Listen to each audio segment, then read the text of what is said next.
pictures behind me have been trending, and Nigerians have been marveled by the skills and particularly by the expertise that Togolese tradesmen have put into their works, and they have tried to compare their skills with that of their Nigerian counterparts. But for me, I think it's also a call to reminder that the absence of our training centers, particularly our trade schools and apprenticeship system that no longer exists, is the reason why we find it hard to compete favorably with our Francophone neighbors. You see, these guys come from countries where you don't just wake up and become a builder, a painter, an interior decor. You have to go through apprenticeship or trade school. After your trade school, you have to go through certain trainings as well, and series of assessments are done, and your skills are demonstrated for them to certify that you are fit to actually work for anybody or to stand on your own. But in our own situation, the story is different. You see that somebody's enrolled to fix cars or motorcycles. After a month, he learns something small, and the next thing, he graduates himself. And it is expected that such a person will work for people with half-baked skills, and nobody assesses his level of competency. And that is why we see poor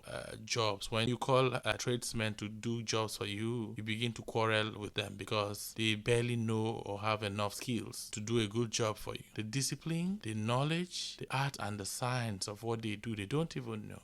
You see, the guys coming from Francophone countries like Benin Republic, Togo, Ivory Coast and all that, the difference between these guys is that they understand the arts, the science behind what they do, not the formal science we all know, but they would justify why certain skills and certain strategies are employed to make that thing work. I recall patronizing a Togolese mechanic who once worked for me, and truth be told, he happens to be one of the best mechanics I've ever seen in my life, and I got to learn a lot from him. When I mean learning, I got to understand why he did some of the things he would do, or the reasons why certain approaches to fixing cars are followed. But I also came to realize that our own mechanics don't follow the same pattern of fixing cars the way this guy would ordinarily fix his cars, and you hardly go back to him to fix the same thing you fixed in the past. So I think it's a reminder, and it's an opportunity for us to learn from our neighbors that we can fix our trade schools again.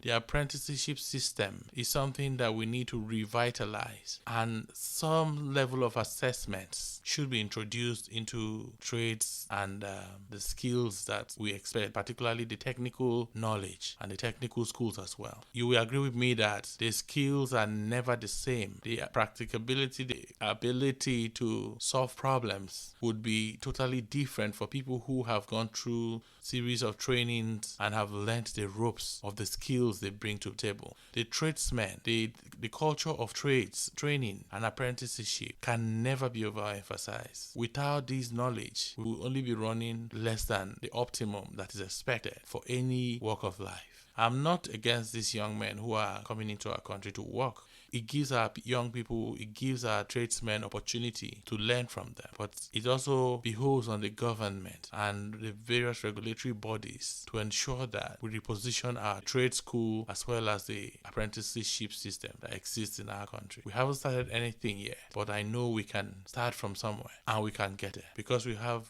people who are knowledgeable, who are ready to learn and catch up with what exists in other places. This is the real issue with Kagwa. I don't know what you think about it, but I'll be glad if you leave your comment on this same subject matter.